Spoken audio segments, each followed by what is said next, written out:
Hello मेरे प्यारे student, तो आप लोग कैसे हैं। आपके यूट्यूब चैनल वैभव स्टडी क्लासेस पे आपका स्वागत है। तो आज हम बात करेंगे class 10th chemical reaction and chemical equation science. Chapter number 1 है हमारा chemical reaction and chemical equation, मतलब रासायनिक अपक्रिया और रासायनिक समीकरण। तो आपने क्लास 9th में, इससे पहले क्लास 9 में पढ़ चुके होंगे जो रासायनिक परिवर्तन पढ़ा होगा और फिजिकल परिवर्तन पढ़ा होगा, मतलब भौतिक परिवर्तन और क्या पढ़ा होगा, रासायनिक परिवर्तन पढ़ा होगा। तो भौतिक परिवर्तन क्या होता है सर? तो भौतिक परिवर्तन उसे बोलेंगे जिसकी अवस्था आकार में परिवर्तन हो जाए तो उसे क्या बोला जाएगा, भौतिक परिवर्तन कहा जाएगा। जैसे जैसे क्या, जल का बर्फ में बनना, जल का बर्फ में बनना, ठीक है। जल का बर्फ में बनना क्या कहलाएगा हमारा, ये क्या हो रहा है, यहाँ पे भौतिक परिवर्तन हो रहा है। क्यों हुआ? क्योंकि इसकी अवस्था में क्या हो रहा है, परिवर्तन हो रहा है। तो इसलिए क्या बोला जाएगा, इसे भौतिक परिवर्तन बोला जाएगा, फिजिकल चेंज बोला जाएगा, ठीक है। अगर हम बात करते हैं रासायनिक परिवर्तन किसे कहा जाएगा, केमिकल चेंज किसे कहा जाएगा, तो ऐसा परिवर्तन जिससे पदार्थ के द्रव्यमान के संगठन क्या हो जाए, आपस में बदल जाए, आपस में मिलकर एक नए प्रोडक्ट का निर्माण कर लें, एक नए पदार्थ का निर्माण कर लें, तो उसे क्या बोला जाएगा, वो वहां पे क्या हुआ, रासायनिक परिवर्तन हुआ है, केमिकल चेंज हुआ है। उस रिएक्शन में क्या हुआ है, केमिकल चेंज हुआ है, ठीक है। जैसे हमारा क्या है, जंग लगना, जंग लगना क्या होता है, हमारा क्या है, केमिकली चेंज है, रासायनिक परिवर्तन है। दहन, दहन क्या हमारा, रासायनिक परिवर्तन है। तो आज हम इस चैप्टर में बात करेंगे, इतनी बातें हो गई हैं, तो अब आगे हम बात करेंगे इस चैप्टर में, हम लोग बात करेंगे रासायनिक अपक्रिया क्या होता है, रासायनिक समीकरण क्या होता है। आज हम केवल इतनी बातें सीखेंगे। इसके बाद अगले लेक्चर में सीखेंगे अगर वो हमारा क्या है, रासायनिक समीकरण में अगर हमारा क्या है संतुलित, अगर हमारा समीकरण क्या है संतुलित नहीं है तो इसको संतुलित कैसे किया जाएगा। तो देन आज हम स्टार्ट कर रहे हैं रासायनिक अपक्रिया। देन यहाँ पे एक समीकरण दिया हुआ है, C+O2 गिव्स आउट CO2 बना रहा है। मतलब यहाँ पे क्या है, हम रासायनिक अपक्रिया कैसे बोलेंगे, जब क्या होगा, एक या एक से अधिक पदार्थ के तत्व, जब क्या होगा, एक या एक से अधिक पदार्थ के परमाणु आपस में मिलकर एक नए पदार्थ का निर्माण करते हैं, उसे क्या बोला जाएगा, रासायनिक अपक्रिया बोला जाएगा। जैसे यहाँ पे क्या है, C+O2, मतलब यहाँ पे क्या है, C एक परमाणु है, ये हमारे पदार्थ का परमाणु है। अब ये दोनों पदार्थ क्या है, पदार्थ के परमाणु क्या है, सी और प्लस O2, मतलब कार्बन और ऑक्सीजन मिलके क्या बना रहे हैं, हमारा CO2 बना रहे हैं, कार्बन डाइऑक्साइड बना रहे हैं। तो जब क्या होगा, एक या एक से अधिक पदार्थ आपस में मिलकर एक नए पदार्थ का निर्माण करेंगे तो उसे क्या बोला जाएगा, रासायनिक अपक्रिया बोला जाएगा, केमिकल रिएक्शन बोला जाएगा। तो आप लोग लिख सकते हो रासायनिक अपक्रिया किसे कहते हैं, डेट इज, यहाँ पे रासायनिक अपक्रिया कैसे बोलेंगे, जब एक या एक से अधिक पदार्थ के परमाणु आपस में मिलकर एक नए पदार्थ का निर्माण करते हैं, उसे हम क्या बोलते हैं, रासायनिक अपक्रिया कहलाता है। जब क्या होगा, एक या एक से अधिक पदार्थ आपस में मिलेगा और एक नए प्रोडक्ट का, एक नए पदार्थ का निर्माण करेगा, मैटर का निर्माण करेगा, उसे हम क्या बोलेंगे, रासायनिक अपक्रिया कहेंगे। जैसे एग्जाम्पल ऊपर लिखवा दिया गया है, यहाँ पे C+O2, यहाँ पे कार्बन और ऑक्सीजन आपस में मिल रहे हैं, मतलब यहाँ पे क्या है, पदार्थ के परमाणु जो है आपस में मिले ये दोनों, और क्या बना रहे हैं, CO2 बना रहे हैं, मतलब कार्बन डाइऑक्साइड बना रहे हैं। तो इसे क्या बोला जाएगा, ये हमारा क्या पदार्थ का, नए पदार्थ का निर्माण हो रहा है, जो हमारा यहाँ पे क्या है, कार्बन डाइऑक्साइड है। तो डेट इज, इसे हम क्या बोलेंगे, यहाँ पे ये हमारा यहाँ पे क्या हुआ है, रासायनिक अपक्रिया हुआ है, केमिकल रिएक्शन हुआ है। तो अब हम बात करेंगे रासायनिक समीकरण क्या होता है। तो यहाँ पे हमारा क्या है, रासायनिक समीकरण है। रासायनिक समीकरण किसे बोलेंगे, किसी रासायनिक अपक्रिया में भाग लेने वाले तत्व तथा बनने वाले पदार्थों या बनने वाले जो पदार्थ होते हैं उसको सूत्रों या संकेतों द्वारा प्रदर्शित करना ही क्या कहलाता है, रासायनिक समीकरण कहलाता है। मतलब किसी रासायनिक अपक्रिया में भाग लेने वाले तत्वों तथा बनने वाले पदार्थों, सूत्रों या संकेतों द्वारा प्रदर्शित करना ही क्या कहलाता है, रासायनिक समीकरण कहलाता है। से एग्जाम्पल से हम लोग समझ लेते हैं, एग्जाम्पल को ले लेते हैं, एग्जाम्पल से हम लोग समझते हैं। से एग्जाम्पल हमारा दिया हुआ है यहाँ पे,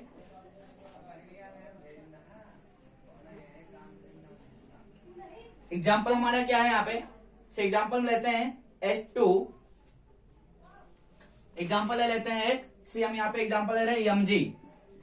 Mg मतलब क्या होता है, मैग्नीशियम प्लस क्या है हमारा 2HCl, मतलब हाइड्रोक्लोरिक ले लेते हैं, और ये आपस में मिलेगा, ठीक है, ये आपस में क्या हुआ, मिला। अब ये क्या बनाएगा हमारा, MgCl2 बना रहा है, MgCl2 प्लस क्या बना रहा है, H2 बना रहा है, ठीक है। अब इसको सूत्रों द्वारा और संकेतों द्वारा प्रदर्शित करना ही क्या कहलाता है, रासायनिक समीकरण कहलाता है।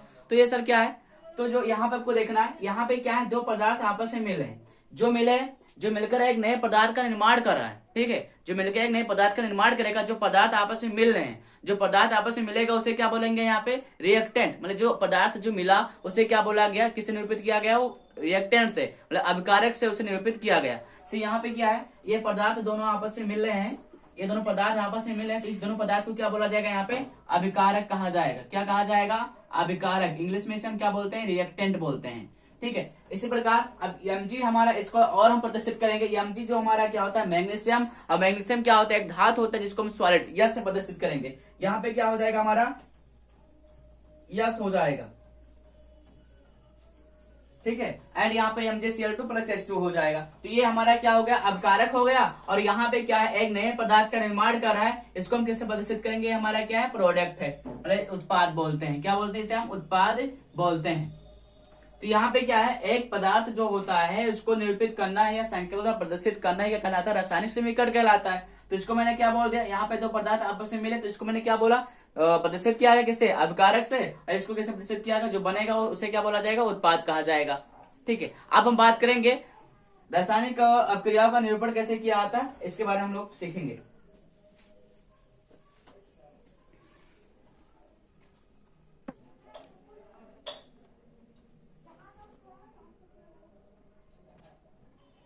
तो अब हम सीखेंगे रासायनिक अपक्रिया का निरूपण कैसे किया जाता है। रासायनिक जो अपक्रिया होता है उसका निरूपण कैसे किया जाएगा, तो पहले हम किसे करेंगे, शब्दों द्वारा निरूपण करेंगे। पहले किसे करेंगे, शब्दों द्वारा निरूपण, शब्दों द्वारा निरूपण। तो शब्दों द्वारा निरूपण कैसे किया जाएगा, शब्दों द्वारा निरूपण कैसे किया जाएगा, जैसे हम लेते हैं Mg ले लेते हैं। Mg हमारा समीकरण क्या है, Mg प्लस क्या है, 2HCl है। गिब्स आउट ये बना रहा है, क्या बना रहा है, MgCl2 बना रहा है, एंड क्या बना रहा है, H2 बना रहा है, मतलब हाइड्रोजन बना रहा है, ठीक है, ये भी सॉलिड में। तो इसको शब्दों द्वारा निरूपण कैसे बोलेंगे, हम ऐसे बोलेंगे, मैग्नीशियम और हाइड्रोक्लोरिक जो हमारा अम्ल है वो आपस में मिलता है, एक नया पदार्थ बनाता है। क्या बना रहा है, MgCl2 और मैग्नीशियम क्लोराइड, और क्या बना रहा है, हाइड्रोजन बना रहा है, ठीक है। क्या बना रहा है, हाइड्रोजन बना रहा है। तो इसे हम क्या बोलेंगे, किससे द्वारा निरूपित किया गया, शब्दों द्वारा। जहां पर हमारा जो मैग्नीशियम है और हाइड्रोक्लोरिक जो हाइड्रो क्लोरिक है, हाइड्रोक्लोराइड जो है हमारा, हाइड्रोक्लोराइड जो हाइड्रोजन क्लोराइड जो है हमारा क्या है, ये मैग्नीशियम और हाइड्रोजन क्लोराइड क्या हमारा अपकारक है, और जो इसे बनेगा उसे हम क्या बोलेंगे, मैग्नीशियम क्लोराइड, और हमारा क्या है, हाइड्रोजन क्या है, उत्पाद है। तो ये हमारा पहला क्या हो जाएगा, शब्दों द्वारा निरूपण हो जाएगा। आप लोग इस तरीके से ले सकते हो। दूसरा हमारा क्या होता है, दूसरा निरूपण होता है प्रतीकों तथा सूत्रों द्वारा निरूपण, प्रतीकों तथा सूत्रों द्वारा निरूपण,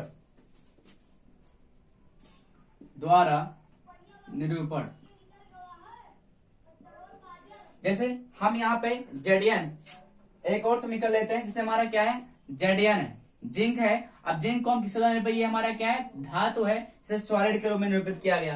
प्लस हमारा क्या है, H2SO4 है, जो हाइड्रोजन और सल्फ्यूरिक अम्ल है, H2SO4Cl, ठीक है। ये हमारा क्या है, लिक्विड में है, इसको इस तरीके से परिवर्तित किया गया है। जब ये दोनों आपस में मिले तो क्या बना है, ये ZnSO4 बना रहे हैं, जिंक सल्फाइड बना रहे हैं, और ये जो हमारा क्या है, लिक्विड में है, प्लस क्या बना रहा है, H2 बना रहा है। क्या बना रहा है, H2, जो हमारा क्या है, गैस है।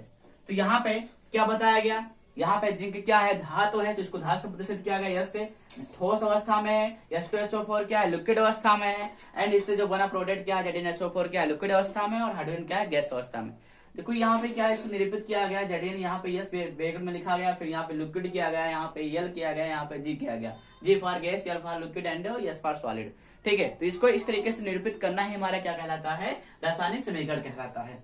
तो अब हम लोग बात करेंगे कंकाली रासायनिक समीकरण किसे बोलते हैं, और हमारा जो असंतुलित रासायनिक समीकरण जो किसे बोला जाएगा, ठीक है। रासायनिक समीकरण जो यहाँ पे दो प्रकार के होंगे, कौन कौन, कंकाली रासायनिक समीकरण या बोल सकते हैं असंतुलित रासायनिक समीकरण और संतुलित रासायनिक समीकरण। तो पहले पढ़ेंगे हम लोग असंतुलित रासायनिक समीकरण। असंतुलित रासायनिक समीकरण के बारे में पढ़ेंगे। असंतुलित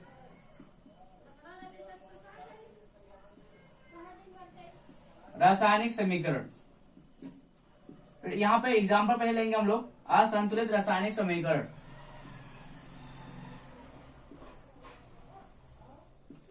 तो असंतुलित रासायनिक समीकरण कैसे बोला जाएगा, जैसे हम लेते हैं यहाँ पे 2H2 और प्लस क्या बना है O2, गिब्साइड बना रहा है, H2O बना रहा है, जल बना रहा है। तो यहाँ आपको दिखाई दे रहा होगा कि यहाँ पे जो अबकारक है, अबकारक में क्या है, 2 ऑक्सीजन है, यहाँ पे क्या है, एक ऑक्सीजन है, और यहाँ पे 4H2 मतलब 4 हाइड्रोजन, यहाँ पे क्या ओनली 2 हाइड्रोजन है। तो जो रासायनिक समीकरण क्या है असंतुलित, ये क्या है हमारा, दोनों तरफ बराबर परमाणु नहीं है, दोनों तरफ क्या तत्वों के जो परमाणु क्या है आपस में बराबर, तत्व की परमाणु की संख्या क्या है बराबर, यहाँ पे क्या है तत्वों के परमाणु की संख्या बराबर नहीं, किधर अबकारक भी यहाँ पे अबकारक, और अगर इसको देखा जाए तो यहाँ पे दोनों तरफ क्या है तत्वों के परमाणु की संख्या क्या है बराबर नहीं है। तो ऐसे हम बोल सकते हैं किसी रासायनिक अपक्रिया में उसके पक्षों में, उसके दोनों पक्षों में अगर क्या हो तत्वों के परमाणु की संख्या बराबर ना हो तो उसे क्या बोला जाएगा, असंतुलित रासायनिक समीकरण कहा जाएगा। यह हम बोलते हैं कंकाली रासायनिक समीकरण बोलते हैं। दूसरा हमारा क्या होता है, संतुलित रासायनिक समीकरण होता है।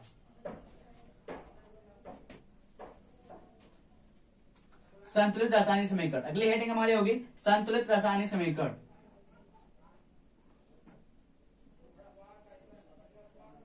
संतुलित रासायनिक समीकरण।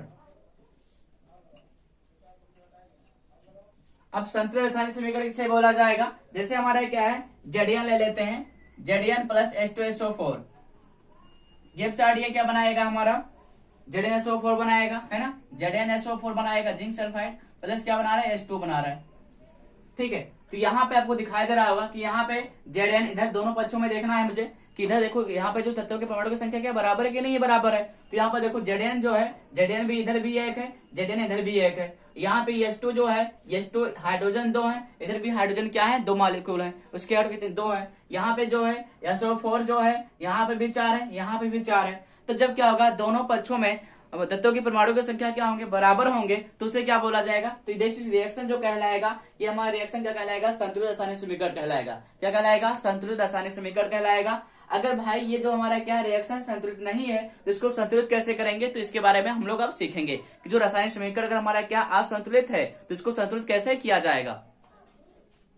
तो इसका आप लोग स्क्रीनशॉट ले लीजिए, हम इसको मिटाने का काम करेंगे। आप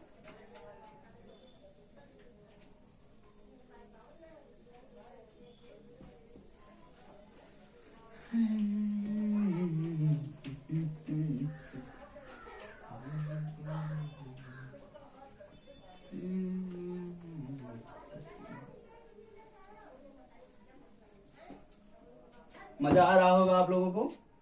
तो आगे हम लोग चलते हैं, संतुलित रासायनिक समीकरण संतुलित कैसे किया जाए। ठीक है, रिएक्शन शायद हमको लग रहा था। ठीक है, तो इस रासायनिक समीकरण क्या था हमारा संतुलित था। ठीक है, तो अब हम सीखेंगे संतुलित रासायनिक समीकरण संतुलित कैसे, जो अगर हमारा क्या है समीकरण क्या असंतुलित है तो उसको संतुलित कैसे किया जाएगा। बहुत बढ़िया टॉपिक है, चलिए हम लोग देखते हैं कैसे करेंगे। तो इसमें एक विधि होता है जिसके हमको क्या बोलते हैं, हिंड एंड ट्रायल विधि। क्या बोलते हैं, हिंड एंड ट्रायल विधि से हम इसको संतुलित करेंगे। तो चलिए लेट्स गो। ठीक है, तो चलते हैं, यहाँ पे एग्जांपल ले लेते हैं। तो पहले हेड डाल लें कि रासायनिक समीकरण को संतुलित कैसे किया जाए। चलते हैं भाई, रासायनिक समीकरण को संतुलित कैसे करें, संतुलित कैसे करें। आज हम बात करेंगे रासायनिक संतुलित, जो रासायनिक समीकरण होता है अगर वो असंतुलित है तो इसको संतुलित कैसे किया जाएगा। देन एग्जांपल भी लेना पड़ेगा ना, तभी तो संतुलित करेंगे, तभी तो हम लोग संतुलित करेंगे भाई। तो एग्जांपल ले लेते हैं, से हमारा क्या है Fe है प्लस क्या है H2O है, गिब्स आउट ये क्या बना रहा है हमारा Fe3O4 बना रहा है, Fe3O4 बना रहा है, प्लस क्या बना रहा है हमारा H2 बना रहा है। ठीक, क्या बना रहा है H2 बना रहा है।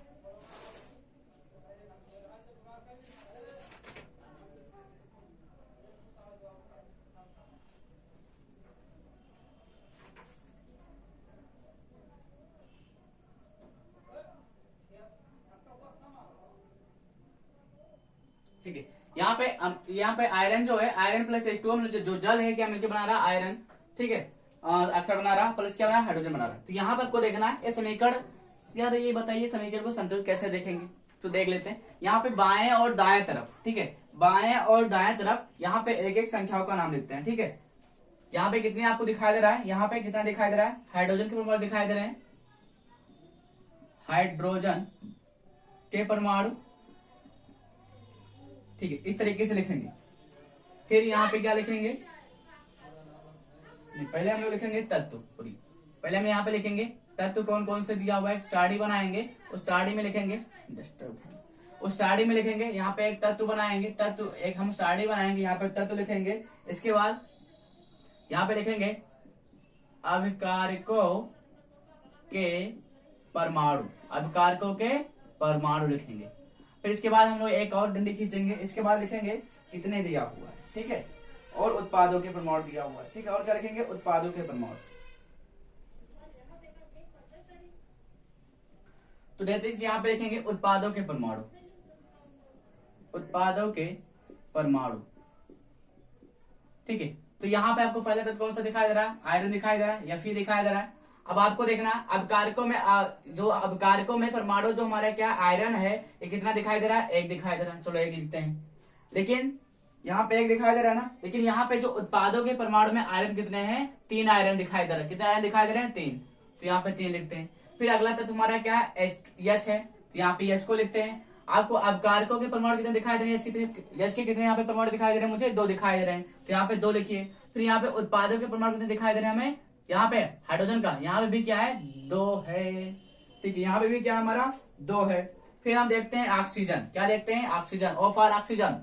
ऑक्सीजन में जो है यहाँ पे क्या है, 1 है, और यहाँ पे क्या है, ऑक्सीजन कितने परमाणु है, यहाँ पे 4 परमाणु दिखाई दे रहे हैं। तो आपको यहाँ पे देखो Fe तो यहाँ पे अभिकारकों में 1 है, उत्पादों में क्या है, 3 है, एंड H जो है अभिकारकों के परमाणु में 2, ये तो बराबर है। लेकिन जो हमारा ऑक्सीजन है यहाँ पे 1 है, यहाँ पे क्या है, 4 है। तो डेट इज ये जो रिएक्शन है ये क्या है, संतुलित है, क्या असंतुलित, तो आप क्या बताओगे, जो हमारा रिएक्शन क्या है, असंतुलित है। समीकरण जो हमारा क्या है, जो हमारा इक्वेशन दिया हुआ है ये हमारा क्या है, असंतुलित है। तो सर इसको संतुलित कैसे करेंगे, तो चलते हैं संतुलित करने के लिए हम लोग चलते हैं। पहले हम लोग क्या करेंगे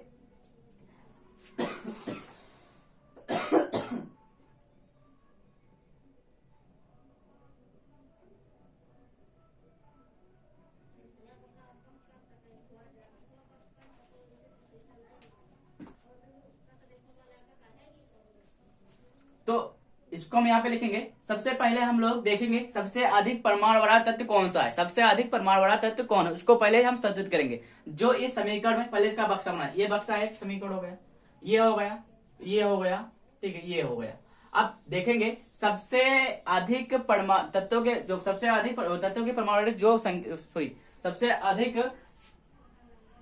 सबसे अधिक तत्व की परमाणु है, सबसे अधिक परमाणु वाले तत्व को हम चुनेंगे, सबसे अधिक परमाणु वाले तत्व को हम लोग चुनेंगे। तो सबसे अधिक परमाणु तत्व कौन सा दिखाई दे रहा है मुझे, तो इसको हम पहले इसको मिटा दे रहे हैं, ठीक है, पहले इसको मिटाने का काम करेंगे। डस्टर मेरा गायब हो गया है, डस्टर ले लेते हैं, यहाँ पे चलते हैं, इसको पहले मिटा दे। ये आपको समझाने के लिए बताया गया था, लेकिन अब यहाँ पे हम काम करेंगे, अपना स्टार्ट करेंगे।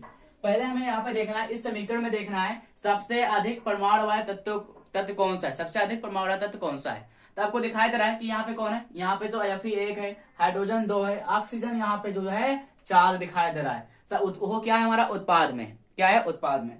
तो क्या करेंगे, यहाँ पे एक इसका साड़ी बनाएंगे, किसका, ऑक्सीजन। सबसे अधिक परमाणु तत्व कौन सा है, ऑक्सीजन, क्योंकि यहाँ पे इसके पास क्या है, 4 ऑक्सीजन है। तो पहले इसको हम करेंगे, तो यहाँ पे लिखेंगे ऑक्सीजन के परमाणु, ऑक्सीजन के परमाणु लिखेंगे।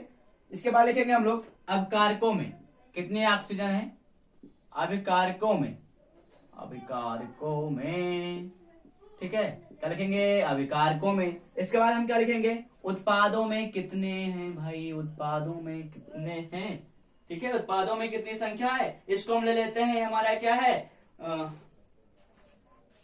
LHS, ये हमारा क्या है, LHS है, ये हमारा क्या है, ये हमारा क्या है, LHS है, हमारा राइट हैंड साइड है, ये हमारा क्या है, LHS है, जैसे इस तरीके से LHS, ये हमारा लेफ्ट हैंड साइड, ये हमारा क्या, LHS राइट हैंड साइड।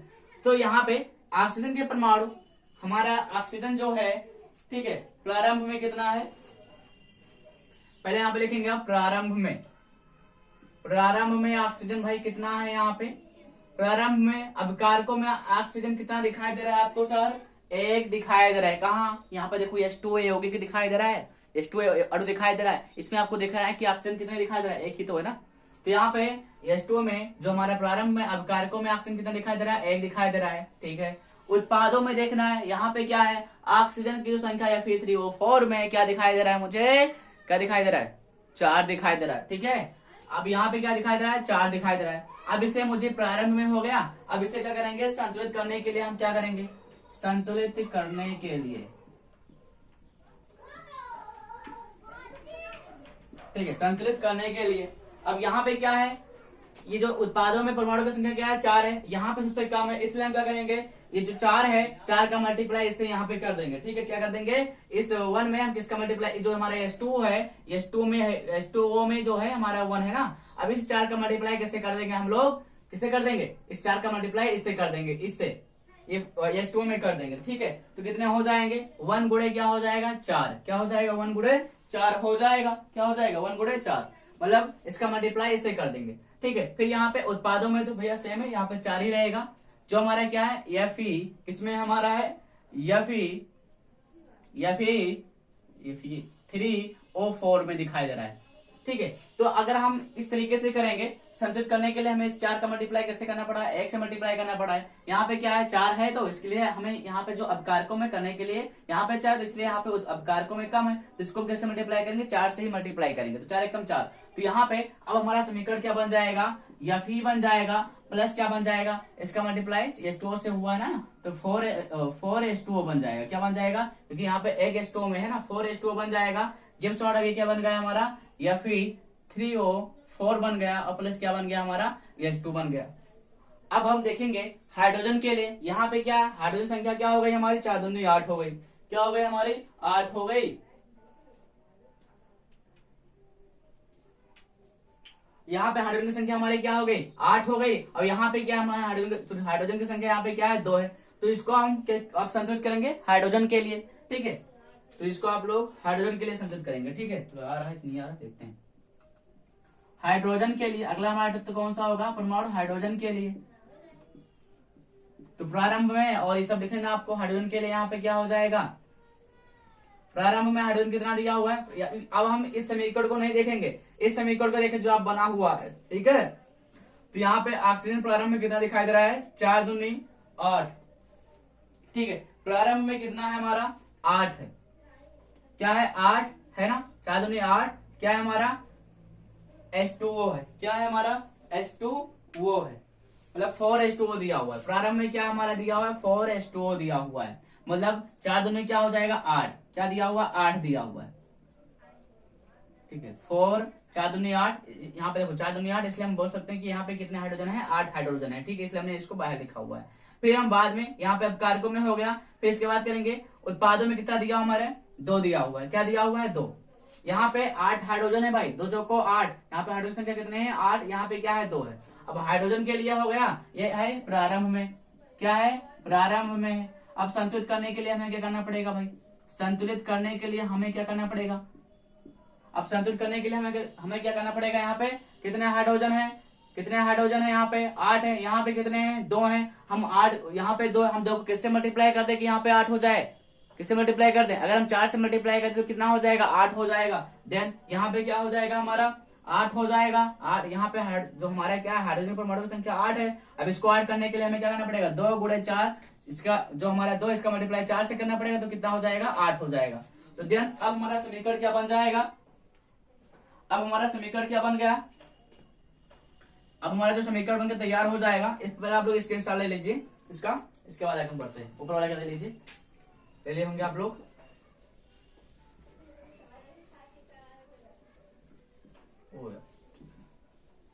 तो जो अब हमारा समीकरण क्या बन जाएगा, समीकरण जो बनेगा, अब नया नया तैयार हो गया समीकरण, इस तरीके से दिखाई देगा, 4Fe प्लस 4H2O दिखाई देगा, ठीक है। गिब्स ऑर्डर क्या दिखाई देगा हमारा, Fe3O4 प्लस दिखाई देगा हमारा 4H2 दिखाई देगा, इस तरीके से दिखाई देगा। अब यहाँ पे देखो हाइड्रोजन की संख्या 4 दूनी 8 इधर भी हो गया, 4 दूनी 8 इधर भी संतुलित हो गया, ठीक है। ऑक्सीजन इधर कितना है हमारा, 4 गुणे 1 है ना, 4 इधर ऑक्सीजन हो गया और 4 ऑक्सीजन हो गया, ठीक है। दोनों तरफ क्या ऑक्सीजन और हाइड्रोजन क्या है, बराबर है। अब कौन बराबर नहीं है भाई, आयरन बराबर नहीं है ना, तो इसको भी कर लेते हैं। अब किसके लिए हम लोग करेंगे, किसके लिए करेंगे भाई, आयरन के लिए करेंगे। तो पहले नीचे वाला काम खत्म कर दे इसको, ठीक है। अब हम क्या करेंगे, आयरन के लिए, आयरन या फी फार क्या होता है, आयरन। तो आयरन के लिए यहाँ पे लिखेंगे अभिकारकों की संख्या, अभिकारक में, और यहाँ पे क्या लिखेंगे, उत्पाद में, ठीक है। चलते हैं भाई आयरन के लिए। आयरन हमारा क्या है, तत्व कौन सा है, प्रारंभ में। भाई प्रारंभ में कितना दिया हुआ है, प्रारंभ में लिखेंगे यहाँ पे, संतुलित तो बाद में करेंगे ना। अब कारक में प्रारंभ में आयरन कितना है, 1 है। बाद उत्पाद में कितना दिया हुआ है, 3 दिया हुआ है। अब हम संतुलित करेंगे, क्या करेंगे, संतुलित करेंगे। अब संतुलित करने के लिए हमें क्या करना पड़ेगा, यहाँ पे किसमें दिया हुआ है, Fe में, यहाँ पे क्या है, Fe3O4 है ना, क्या दिया हुआ है, Fe3O4 दिया हुआ है, क्या दिया हुआ है, Fe3O4, ठीक है। Fe3O4 मतलब यहाँ पे 3 दिया हुआ। यहाँ पे क्या है, Fe के कितने परमाणु यहाँ पे 3 है ना। यहाँ पे क्या है, Fe, इसको हमें संतुलित करने के लिए हमें करना पड़ेगा, एक को किससे मल्टीप्लाई कर दे, यहाँ पे 3 Fe हो जाए, यहाँ पे 3 है ना। अब यहाँ पे Fe को 1 है, अब Fe को हमें 3 करना है, तो किससे मल्टीप्लाई करेंगे, 3 से करना है ना। यहाँ पे 3 है, अब यहाँ पे क्या है, 1 है, तो इसको मल्टीप्लाई कर 3 से कर देंगे, तो यहाँ पे क्या हो जाएगा, 3 हो जाएगा। यहाँ पे भी क्या हो जाएगा, हमारा 3 हो जाएगा, ठीक है। Fe3O4 में यहाँ पे भी क्या हो जाएगा, 3 हो जाएगा।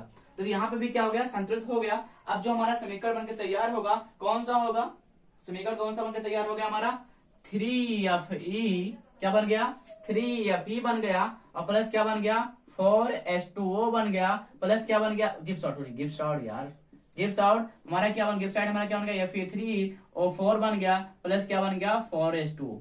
अब आपको देखना है H2, ठीक है। अब आपको देखना है दोनों साइड RHS एंड क्या है, लेफ्ट हैंड साइड एंड क्या है, राइट हैंड साइड में, दोनों तरफ में देखना है रासायनिक समीकरण संतुलित है कि नहीं संतुलित है। तो यहाँ पर देखो 3Fe मतलब 3 आयरन दिया हुआ है, तो यहाँ पे भी क्या है, 3 आयरन दिया हुआ है। यहाँ पे 4H दिया हुआ है, मतलब 4 दूनी 8 हाइड्रोजन दिया, यहाँ पे भी क्या है, 4 दूनी 8 हाइड्रोजन दिया हुआ है। यहाँ पे क्या है, 4, देखो इस तरीके से लिखा होगा, 4 बाहर लिखा हुआ है ना H2O, तो मतलब यहाँ पे क्या है, इसका मल्टीप्लाई 4 दूनी 8, यहाँ पे भी इसका भी मल्टीप्लाई इससे होगा, मतलब 4 ऑक्सीजन दिया हुआ है, ठीक है। तो यहाँ पे भी क्या है, 4 ऑक्सीजन दिया, यहाँ पे भी क्या है, 4 ऑक्सीजन दिया हुआ है। इस तरीके से हमको समीकरण को संतुलित कर सकते हैं। हमारी कौन सी विधि हुई, हिंड एंड ट्रायल विधि। ये हमारी कौन सी विधि कहलाएगी, हिंड एंड ट्रायल विधि कहलाएगा, ठीक है। कौन सी विधि कहलाएगा, हिंड एंड ट्रायल विधि। इस तरीके से